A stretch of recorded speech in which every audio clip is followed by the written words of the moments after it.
ব্রণ অ্যাথেনিং একটি চর্মরোগ যা সাধারণত ত্বকের তেল গ্রন্থির অতিরিক্ত তেল নিঃসরণ, মৃত কোষের জমাটবদ্ধতা এবং ব্যাকটেরিয়ার কারণে হয়।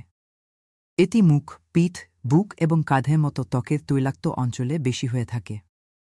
ব্রণ সাধারণত কমবয়সী, বিশেষ করে কৈশোরের ছেলেমেয়ে এবং তরুণদের মধ্যে বেশি দেখা যায়, তবে বয়সে বেশি হওয়া মানুষের মধ্যেও ব্রণ হতে পারে। ব্রণের কারণ: ১. তৈলগ্রন্থির অতিরিক্ত তেল নিঃসরণ, শরীরে হরমোনের পরিবর্তন, বিশেষ করে পুরুষ হরমোন অ্যান্ড্রোজেন এর কারণে ত্বকের তৈলগ্রন্থি অতিরিক্ত তেল তৈরি করে, যা ব্রণ সৃষ্টি করে। ২. ব্যাকটেরিয়া, ত্বকের মধ্যে থাকা ব্যাকটেরিয়া, বিশেষত পাপিওনোব্যাকটেরিয়াম অ্যাকেন্স, তেলের সঙ্গে মিশে ব্রণ সৃষ্টি করতে পারে। ৩. মৃত ত্বকের কোষ, মৃত ত্বক কোষ ত্বকের ছিদ্র বা পুলে আটকে গিয়ে ব্রণ সৃষ্টি করতে পারে। ৪. জেনেটিক্স, পূর্বপুরুষদের মধ্যে ব্রণের ইতিহাস থাকলে এটি আপনার মধ্যে